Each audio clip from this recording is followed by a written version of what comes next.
હજી કેમ ન આવ્યા? નથી એનો ફોન આવ્યો. કમસે કમ જાણ તો કરવી જોઈએ ને હું થયું હું નહીં. હા, આવી ગયા? મેન આદિ બહુ ગોત્યો પણ પછી એમને 50% સફળતા મળી. 50% એટલે આ 50% સફળતામાં શું થશે? તમે એને ફોન કર્યો? ફોનમાં મારે એની હારે વાત થઈ હા. અને એણે એમ કીધું છે કે મારા મમ્મીને કે મારા ભાઈ ભાભીને તમે કોઈ મારી ચિંતા નહીં કરતા. શું ચિંતા ન કરે? આ માવતરને ચિંતા તો થાય ને. આ દીકરાઓને આજકાલના ખબર નથી પડતી કે એને એટલી બુદ્ધિ નથી હાલતી કે આ માવતર મારા કેટલા ચિંતા કરતા હશે. એને તો બસ છોકર બુદ્ધિમાં જ જાય છે. હવે મને એ નથી સમજાતું કે આ વેવાઈના ઘરમાં આટલું બધું નિયમથી ચાલે છે અને આ દેવાંગ આવું કરે અને વેવાણના સંસ્કારમાં પણ એવું નથી બોલતું કે દીકરાઓ કંઈ આડું પગલું ભરે. આમાં હું અત્યારના છોકરામાં મા બાપને કાંઈ ખબર જ ન હોય. હવે આપણે તો જોઈએ છીએ ને આ કુમાર, એના મમ્મી, આપણી દામિની બધાય સારા છે ને બધા એને હિંમત આપે છે, પણ આ અંદરથી નિરાશ થઈ ગયો છે. અને કહેવાય ને કે માણસ અંદરથી નિરાશ થઈ જાય ને ક્યારેય દુઃખમાંથી બહાર નથી આવી શકતો. હા, હું જાણું છું કે નિરાશ થયેલ માણસ ક્યારેય દુઃખમાંથી બહાર નથી આવી શકતો, પણ એવું તો નથી ને કે એક બે ઇન્ટરવ્યૂ આપ્યા પછી નોકરી ન મળે તો પછી ક્યારેય મળશે જ નહીં. એ તો ગમે એટલા પ્રયત્ન કરીએ એક પ્રયત્ન તો કામયાબ થઈ જ જાય છે. આ હતાશ થઈ ગયો છે. એને એમ થયું કે હું એટલો બધો ઇન્ટેલિજન્ટ છું, એટલું બધું મેં ભણું છું, એટલું બધું વાંચન કરું છું અને કેવો સારી રીતે હું ઇન્ટરવ્યૂ આપું છું, છતાંય હું ઇન્ટરવ્યૂમાં ફેલ થાઉં છું. અને મારી જ સાથે જે આવે છે જે લોકો, એ લોકોને કાંઈ નથી આવડતું, ટકાવારી ઓછી હોય, ઇન્ટરવ્યૂમાં સારા જવાબ નથી દેતા, છતાંય એ લોકોને લઈ લે છે. પણ આને એ ન ખબર હોય આ નોકરીમાં પણ રાજકારણ રમાતું હોય. લાગવક હોય ને એને લઈ લેતા હોય અને આની લાગવક ન હોય અને કંઈક ડોનેશન આપતા હોય એને લઈ લેતા હોય, આને ન લેતા હોય. અને એ વાત એ સાચી છે, પણ એવું જરૂરી નથી ને કે તમે ભણો ગણો છો કે તમને જે ઈચ્છા છે એ પૂરી થાય જ. હવે ભણેલા ગણેલા પણ બીજી ફિલ્ડમાં જઈ શકે છે. મને તો એવું લાગે છે કે એને આ કિસ્મતમાં જ નહીં હોય નોકરી, અને કદાચ નોકરી કિસ્મતમાં ન હોય તો ભણેલા ગણા બીજા ફિલ્ડમાં, એટલે કે એને આ એક્ટિંગ સારી આવડે છે, એ કેટલું સારું એક્ટિંગ કરે છે તો એમાં પણ જઈ શકે ને. આ તમે જુઓ, આ બોલિવૂડના કેટલા કલાકારો અમુક આ હોટલમાં નોકરી કરતા હતા. કોઈક આપણા ગુજરાતી અંબાણી સાહેબ જ જુઓ, કેવું છાપું ને એવું વાંચવા ને આ કપડાં ને એવું વેચવા જતા હતા, અત્યારે કેટલા મોટા માલિક બની ગયા કંપનીના. એવું જરૂરી નથી કે નાના જે વિચાર્યું એ જ કામ થાય, બીજું પણ કરી શકાય. જેના વિચાર જ નબળા હોય ને એ જો આવું જ પગલું ભરી શકે, સમજ્યા? અને એટલે તો આપણા પૂર્વજોએ શાસ્ત્રોમાં કેવું લખ્યું છે કે જે પણ થાય એ બધું ઈશ્વરની મહેરબાનીથી થાય, ઈશ્વરની કૃપાથી થાય. જે પણ થાય તમારા જીવનમાં જો દુઃખ આવે કે સુખ આવે એ બધી જ ઈશ્વરની ઈચ્છા હોય. એમ જો તમે સમજીને ચાલો ને તો દુઃખ તમે ઓછું ન કરી શકો પણ એને સહન કરવાની શક્તિ મળે. હા, અને આમ પણ કહેવાય છે ને કે હરી વગર તો કાંઈ, હરી ઈચ્છા જ બધું થાય છે, હરી ઈચ્છા વગર કાંઈ નથી થતું. પણ તમે આ ખોટા આવી ગયા. તમે ફોનમાં વાત કરી પણ એની પાસે રહ્યા હોત તો. જો અત્યારે મારા ફોનમાં વાત થઈ છે પણ હું અત્યારે એ જરીક નિરાશ હતો, એટલે ફોનમાં એકવાર મારે વાત થઈ ગઈ ને એટલે હું લોકેશન જાણે ગમે એમ કરીને ગોતી તો લઈએ છે. ઓલા મોબાઈલમાં લોકેશન ટ્રેસ કરવાનું કંઈક આવે છે ને. હા, એ હું પોલીસમાં ઓળખાણ છે ને મારે, એનો હોત ને એવું લાગે ને તો સહારો ભલે ને લેવો પડે, પણ એને સહારો લઈને એના લોકેશન પ્રમાણે હું એને ગોતી તો લઈએ જ. હા, કારણ કે આપણા ગુજરાતની પોલીસ એવી છે ને કે ધારે ને તો બધું જ કામ કરી શકે છે. એટલે આપણો દેવાંગ, એટલે કે આ દેવાંગ ક્યાં છે ને એ ખબર પડી જાય. ખબર પડી જાય પછી હું ગોતી લઈએ ને અને એની ઘરે હું જ એને લઈ જાય. પણ બિચારો આ દુઃખમાંથી બહાર નીકળી જાય ને તો સારું, કેમ કે નાની ઉંમરમાં બાળકોને ગમે તે ખોટા વિચારો પણ આવે છે. આ તો આપણને બેને જ ખબર છે અને એ લોકોને ખબર છે, આપણા સગા સંબંધીમાં ક્યાંય વાત બહાર પડી નથી અને કરાય પણ નહીં. હા, એવું છે ને, કારણ કે હજી તેને આખી જિંદગી બાકી છે, એના લગ્ન બાકી છે, પછી એને કોણ છોકરી આપે? બધા એમ કે એકવાર તો ઘરમાંથી ભાગી ગયો હતો, એકવાર આત્મહત્યા કરવાની ટ્રાય કરી હતી, પછી એને છોકરી આપે કોણ?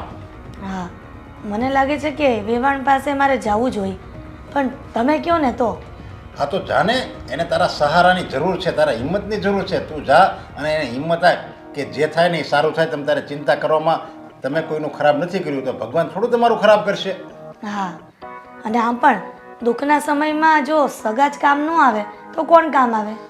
સારું, હવે હું જાઉં છું, મારે કામ છે થોડુંક. હા હા.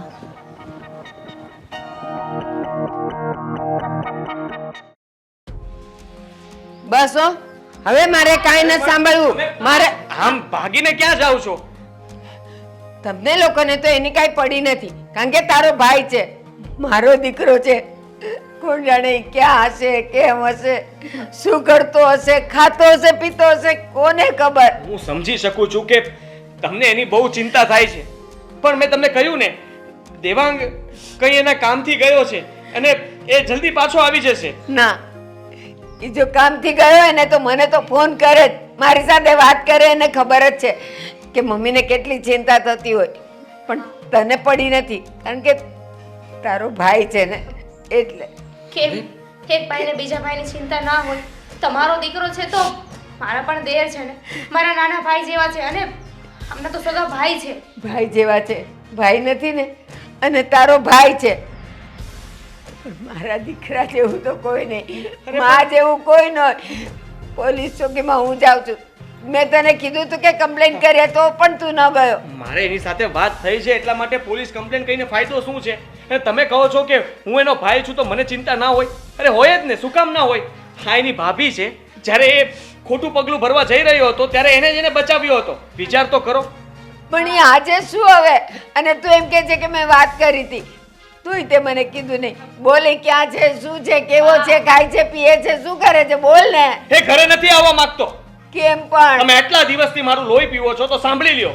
હું એને સમજાવીને થાકી ગયો, પણ એ કહે છે કે હું ઘરે નહીં આવું. શું કામ? જ્યાં સુધી મને નોકરી કે કઈ કામ નહીં મળે, જ્યાં સુધી મારે જે જોતું છે નહીં મળે, ત્યાં સુધી હું ઘરમાં પગ નહીં મૂકું. હવે એને કોણ સમજાવે કે તું ભાઈ ઘરે આવી જા, અમે લોકો તારી ચિંતા કરીએ છીએ. વાહ, એકબીજા પર ગુસ્સો કરવાથી સારું છે કે બધા શાંતિથી કામ લઈએ. અરે એકબીજા પર ગુસ્સો કરવાથી શું મળશે? અને એમ પણ તમે પોલીસ કમ્પ્લેન કરાવવાની વાત કરો છો. અરે જ્યારે દેવાંગભાઈ સાથે વાત થતી હોય તો પોલીસ કમ્પ્લેન કેમ કરાવી? આ કેસને પોલીસ પણ હાથમાં નહીં લે. પણ દામિની, આદિ, તમે લોકો કયો, હું શું કરું? મેં એનું કેટલા દિવસથી એનું મોઢું નથી જોયું, એની સાથે વાત નથી કરી. મારા દેવાંગને મારે મળવું છે, એ જ્યાં હોય ને.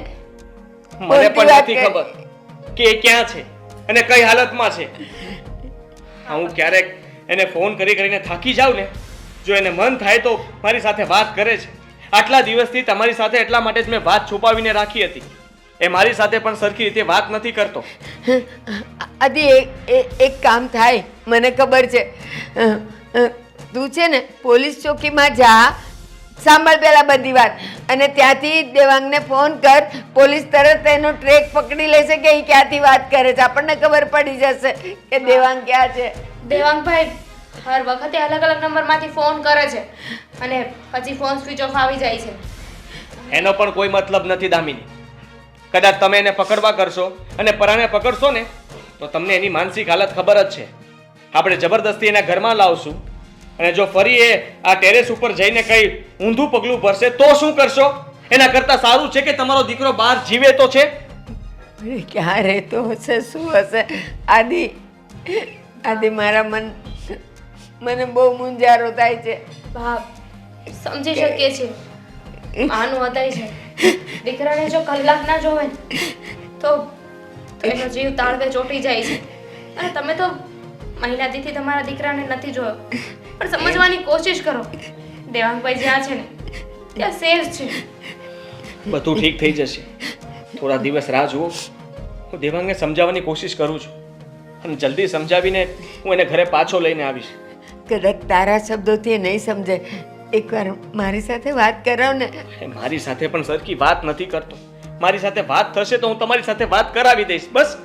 પણ તમે અત્યારે આવી રીતે ઘર છોડીને જાઓ, એને ગોતવા માટે નીકળો, એવું ન કરો. સારું, પણ વાત કરાવજે હો મારી. હા, તમે જાઓ, તમારા રૂમમાં આરામ કરો.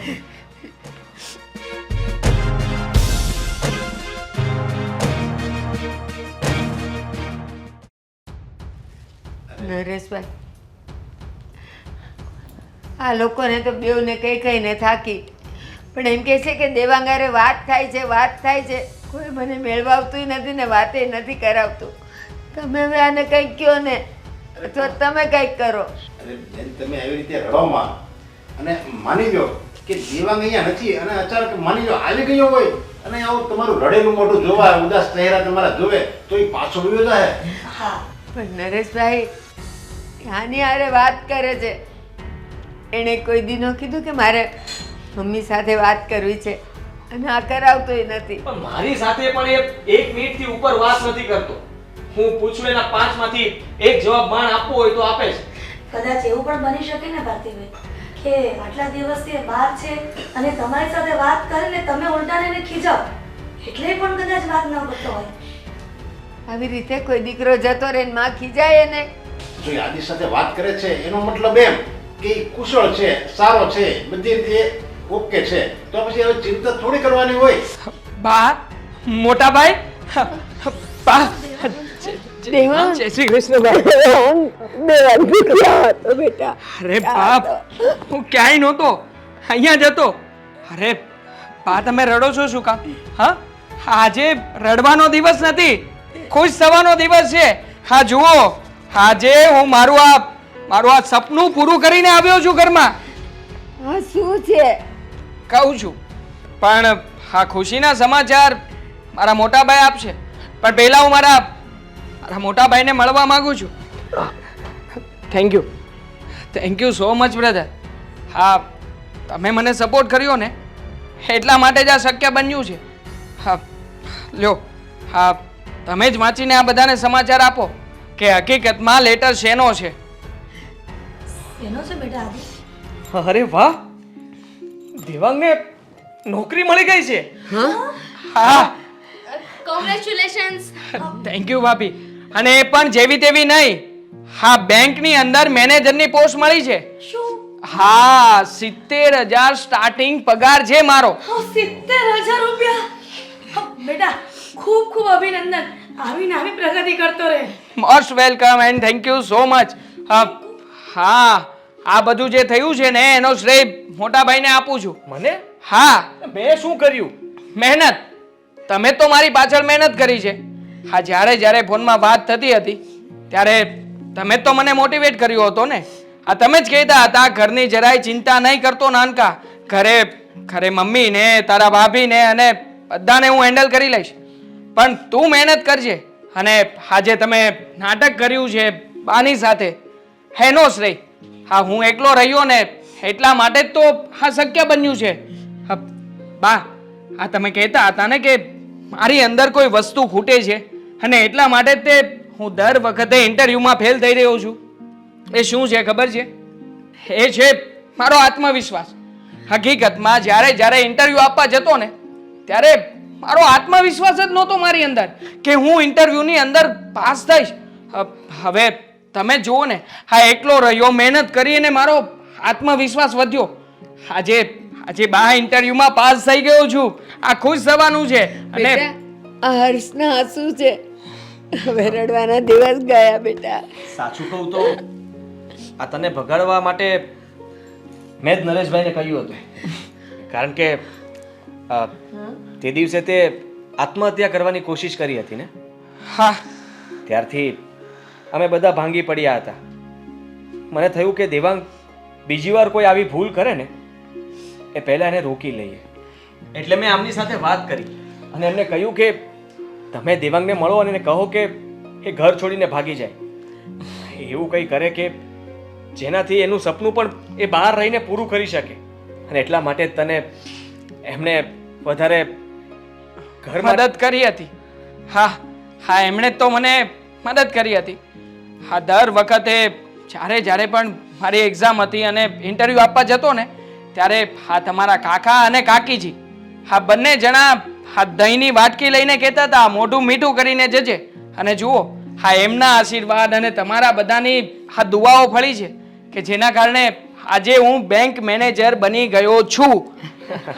તો દેવાંગભાઈ, તમને એક વાત તો સમજાઈ ગઈ ને કે બીજા લોકો ગમે એટલી સલાહ આપે, ગમે એટલો સાથ આપે, પણ બીજાને આપણા પર ગમે એટલો વિશ્વાસ હોય ને એનાથી વધારે વિશ્વાસ આપણને ખુદ પર હોવો જોઈએ.